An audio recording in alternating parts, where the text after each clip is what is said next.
చాలా మందికి bank account ఎట్లా వాడాలనో కూడా ప్రాపర్ నాలెడ్జ్ లేదు. ఇష్టం వచ్చినట్టు ట్రాన్సాక్షన్ చేస్తారు. ప్రెజెంట్ నాకేమవుతుంది, నడుస్తుంది కదా, నాకు ఇప్పటికి ఏం ప్రాబ్లం రాలే అనుకుంటారు కావచ్చు. కాకపోతే మీరు అట్లనే కంటిన్యూ చేస్తే మీకు ఫ్యూచర్లో ప్రాబ్లం వస్తుంది. అండ్ చాలా మంది చేస్తున్న ఒక ఇంపార్టెంట్ మిస్టేక్ కూడా నేను ఈ వీడియోలో మీకు చెప్తా. వీడియో కంప్లీట్గా చూడండి. అసలు బ్యాంక్ అకౌంట్ని ఎట్లా వాడాలో ప్రాపర్గా తెలుసుకొని ఇప్పటి నుంచి అయినా కరెక్ట్గా వాడండి. టాపిక్లోకి వస్తే ఫస్ట్ ఆఫ్ ఆల్ బ్యాంక్ అకౌంట్లో మనకి 2 టైప్స్ ఆఫ్ అకౌంట్స్ ఉంటాయి. ఒకటి సేవింగ్స్ అకౌంట్, ఇంకొకటి current account. First savings account గురించి మాట్లాడుకుందాం. ఈ సేవింగ్స్ అకౌంట్ అనేది ఒక డిపాజిట్ అకౌంట్. ఇది స్పెషల్ గా ఎవరి కోసం డిజైన్ చేయబడింది అని అంటే ఇండివిజువల్స్ ఉంటారు చూసారా. ఇండివిజువల్స్ అంటే ఒక పర్సన్, భార్య భర్తలు కావచ్చు, లేకపోతే ఒక పర్సన్ కావచ్చు. ఇండివిజువల్స్ ఎవరైతే సెల్ఫ్ ఎంప్లాయిడ్ పర్సన్స్ ఉంటారో, సెల్ఫ్ ఎంప్లాయిడ్ అంటే వాళ్ళు ఓన్ గా చేసుకునే పని, అది అగ్రికల్చర్ కావచ్చు, ఏదైనా కావచ్చు. సెల్ఫ్ ఎంప్లాయిడ్ పర్సన్స్ కి కానీ, సాలరీడ్ పర్సన్స్ కి కానీ, స్టూడెంట్స్ కి కానీ, పర్సనల్ యూజ్ కి యూజ్ చేసుకునే వాళ్ళు ఎవరైనా సరే వాళ్ళు ఇండివిజువల్ గా అకౌంట్ ని యూజ్ చేసుకోవడం కోసం ఈ సేవింగ్స్ అకౌంట్ అనేది డిజైన్ చేయబడింది. ఈ సేవింగ్స్ అకౌంట్ ని మీరు ఎట్లా వాడాలో నేను ఇప్పుడు మీకు స్టెప్ బై స్టెప్ ఎక్స్ప్లెయిన్ చేస్తా. సేవింగ్స్ అకౌంట్ లో ఒక అడ్వాంటేజ్ ఏంటంటే మీరు మీ బ్యాంక్ అకౌంట్ లో డిపాజిట్ చేసుకున్న మనీకి మీకు బ్యాంక్ ఇంట్రెస్ట్ అనేది పే చేస్తుంది. అప్ టు 7.5% పర్ యానం దాకా ఒక్కొక్క బ్యాంకు ఒక్కొక్కలాగా రేట్ ఆఫ్ ఇంట్రెస్ట్ అనేది ప్రొవైడ్ చేస్తుంది.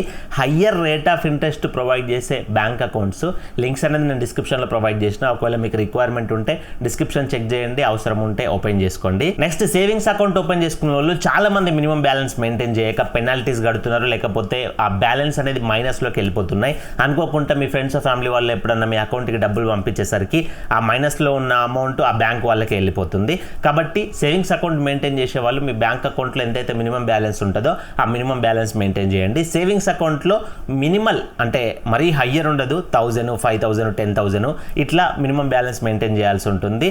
అండ్ కొన్ని బ్యాంక్ అకౌంట్స్ జీరో బ్యాలెన్స్ కూడా ఉంటాయి. కంప్లీట్గా జీరో బ్యాలెన్స్ ఉంటే మీకు ఇంకే తలనొప్పి ఉండదు. నేను ఇంతకుముందు డిస్క్రిప్షన్లో లింక్స్ ఇచ్చిన అని చెప్పిన కదా, అందులో జీరో బ్యాలెన్స్ అకౌంట్స్ కూడా ఉన్నాయి. తర్వాత పాయింట్, సేవింగ్స్ అకౌంట్కి ట్రాన్సాక్షన్స్కి కొన్ని లిమిట్లు ఉంటాయి. అంటే మీరు బ్యాంక్ అకౌంట్కి వెళ్ళి లిక్విడ్ క్యాష్ డిపాజిట్ చేద్దామన్నా, లేకపోతే లిక్విడ్ క్యాష్ విత్డ్రాల్ చేద్దామన్నా, ఏటీఎం మిషన్కి వెళ్ళి ఏటీఎంని మిషన్లో పెట్టి లిక్విడ్ క్యాష్ తీసుకుందామన్నా, ఈ మూడింటికి కూడా లిమిట్స్ ఉంటాయి. ఆ లిమిట్స్ తెలుసుకొని మీరు ట్రాన్సాక్షన్స్ చేయండి. ఆ లిమిట్స్ తెలుసుకోకుండా ఇష్టం ఉన్నట్టు డిపాజిట్ చేసి ఇష్టం ఉన్నట్టు విత్డ్రాల్ చేసిరు అనుకోండి, వాటిపైన మీకు అనవసరమైన ఛార్జెస్ పడతాయి. ఆ ఛార్జెస్ మీకు టైం ఉంటే అబ్జర్వ్ చేస్తారు, టైం లేకపోతే అబ్జర్వ్ చేయరు. వాటిగా బ్యాంక్ కి పెనాల్టీస్, చార్జెస్ కింద వెళ్ళిపోతాయి అమౌంట్ అంతా. సో కాబట్టి సేవింగ్స్ అకౌంట్ మెయింటైన్ చేసేటోళ్ళు మీ బ్యాంక్ అకౌంట్ లో లిమిట్స్ ఎంత ఉన్నాయో గమనించి దాని ప్రకారం బిహేవ్ చేయండి. ఆన్లైన్ ట్రాన్స్ఫర్ విషయానికి వస్తే నెఫ్ట్, ఐఎంపీఎస్, ఆర్టీజీఎస్ ఉంటాయి చూసిర్రా, అట్లాంటివి హయ్యర్ లిమిట్స్ ఉంటాయి. సో వాటిని యూజ్ చేసుకొని మీరు ట్రాన్సాక్షన్స్ చేసుకోవచ్చు, ఎక్కువ మొత్తంలో డబ్బులు పంపించాలన్నా తీసుకోవాలన్నా కానీ. తర్వాత ఇంపార్టెంట్ థింగ్ ఏంటి అంటే సేవింగ్స్ అకౌంట్ లో ఓవర్ డ్రాఫ్ట్ ఫెసిలిటీ అనేది ఉండదు. ఓవర్ డ్రాఫ్ట్ అంటే ఏంటి అని అంటే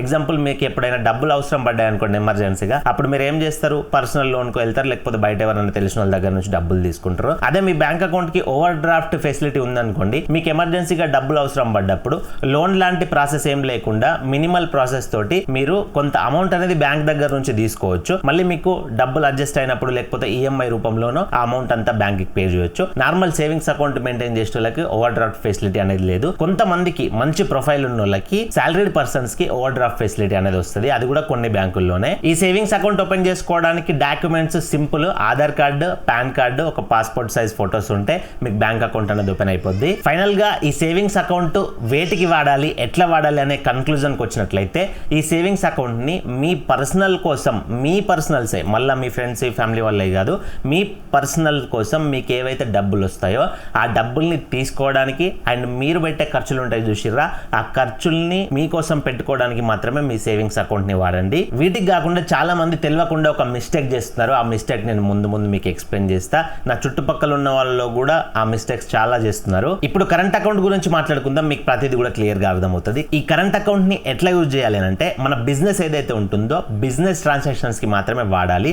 అంటే మన బిజినెస్ గురించి మనకు వచ్చే ఇన్కమ్ కరెంట్ అకౌంట్ లోకే తీసుకోవాలి. మనం బిజినెస్ గురించి పెట్టే ఖర్చులు కూడా కరెంట్ అకౌంట్ లో నుంచి మాత్రమే పెట్టాలి. అండ్ ఒకటి గుర్తుపెట్టుకోండి, కరెంట్ అకౌంట్ లో ఏవైతే మనం బ్యాంక్ బ్యాలెన్స్ మెయింటైన్ చేస్తామో ఆ బ్యాంక్ బ్యాలెన్స్ పైన ఎలాంటి ఇంట్రెస్ట్ రాదు. కొన్ని బ్యాంక్ అకౌంట్స్ లో ఫిక్స్డ్ డిపాజిట్ ఫెసిలిటీ ఉంటుంది.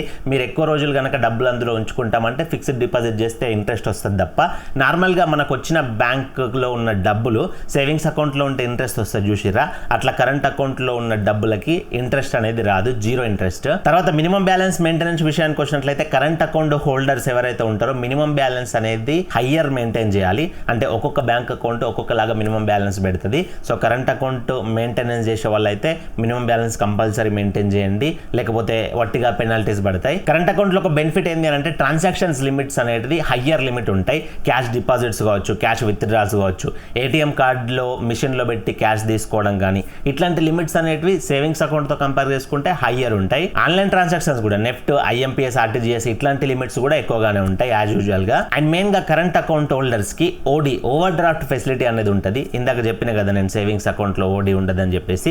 సో ఆ ఓవర్ డ్రాఫ్ట్ ఫెసిలిటీ అనేది ఉంటుంది. ఎంతవరకు ఓవర్ డ్రాఫ్ట్ ద్వారా మనం డబ్బులు తీసుకోవచ్చు అంటే అది కంప్లీట్ గా మీ బిజినెస్ పైన డిపెండ్ అయి ఉంటుంది. ఎగ్జాంపుల్, మీ కరెంట్ అకౌంట్ లో ట్రాన్సాక్షన్స్ అనేవి జరుగుతాయి కదా, ఆ ట్రాన్సాక్షన్స్ ద్వారా బ్యాంక్ అర్థమవుతుంది మీరు నెలకి ఎంత ట్రాన్సాక్షన్ చేస్తున్నారు, ఎంత సంపాదించగలుగుతున్నారు అని యావరేజ్ గా క్యాల్కులేట్ చేసుకుంటుంది. అట్లాగే మీ క్రెడిట్ స్కోర్ ప్రొఫైల్ లాంటివి కూడా చెక్ చేసి మీకు ఒక ఓవర్ డ్రాఫ్ట్ ఫెసిలిటీ అనేది ప్రొవైడ్ చేస్తుంది. ఎగ్జాంపుల్, ఒక 10 లక్షల రూపాయలు మీకు ఓవర్ డ్రాఫ్ట్ లిమిట్ ఇచ్చింది అనుకోండి బ్యాంకు. ఎప్పుడన్నా మీకు బిజినెస్ గురించో లేకపోతే పర్సనల్ యూజ్కో ఒక 1,00,000 రూపాయలు అవసరం పడ్డాయి అనుకోండి, 10 లక్షల లిమిట్ ఉంది కానీ ఒక 1,00,000 రూపాయలు అవసరం పడ్డాయి అనుకోండి, ఆ 1,00,000 రూపాయలని మీరు అప్పుడు ఈజీగా ఓవర్ డ్రాఫ్ట్ నుంచి విత్డ్రా చేసుకోవచ్చు.